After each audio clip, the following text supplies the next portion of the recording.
ఇక పశ్చిమ మధ్య బంగాళాఖాతంలో మొంతా తుఫాను తీవ్ర తుఫానుగా బలపడింది. గడిచిన 6 గంటల్లో 12 కిలోమీటర్ల వేగంతో కదులుతోంది.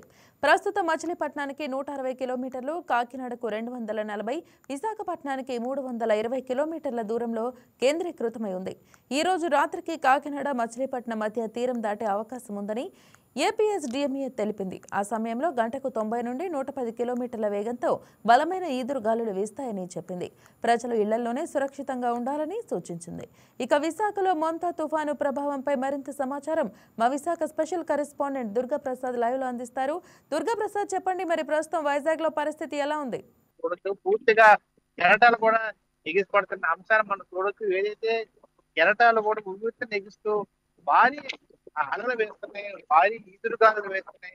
మరోవైపు పొడుచులో కూడా ఎవరిని కూడా కట్టదిట్టమైన ఏర్పాట్లు చేశారు. పూర్తిగా మేఘామృతమైన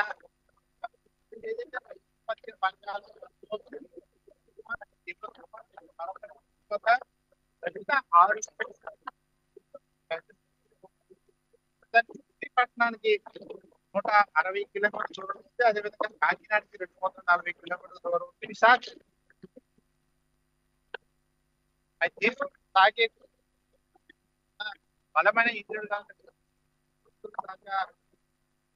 ప్రకారంగా గంటకి 90 నుంచి 110 కిలోమీటర్ల వేగంతో గాలులు వేస్తాయన్నారు. మరోవైపు తుఫాను దృష్ట్యా విశాఖలో పలు రైళ్లు కూడా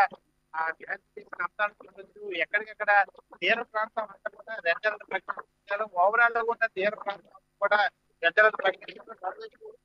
పూర్తిగా పోలీసులు కూడా పహారా కాస్తున్నారు. వ్యక్తి సందర్శించి చాలా మంది పర్యాటకులు వస్తూ ఉంటారు. ఎలాంటికుండా ప్రమాదం జరుగుతుంది ఏర్పాటు చేశారు. మరోవైపు లోతట్టు ప్రాంతాలు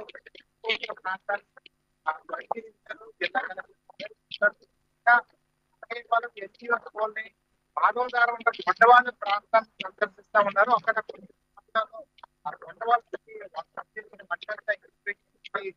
పైకి వచ్చిన సంఘటన వెలుగులోకి వచ్చింది. ఈ నేపథ్యంలో హుటాహుటిన కలెక్టర్ ప్రభుత్వం కలిసి ప్రస్తుతం ఆ ప్రాంతాన్ని సందర్శిస్తున్నారు. ఇప్పటికే ఎవరైతే 5 కొంతమంది ఇద్దరు కూడా పూర్తిగా ప్రమాదం జరిగే అవకాశం నేపథ్యంలో హుటాహుటిన కలెక్టర్ అయితే ఆ ప్రాంతాన్ని సందర్శిస్తున్నారు.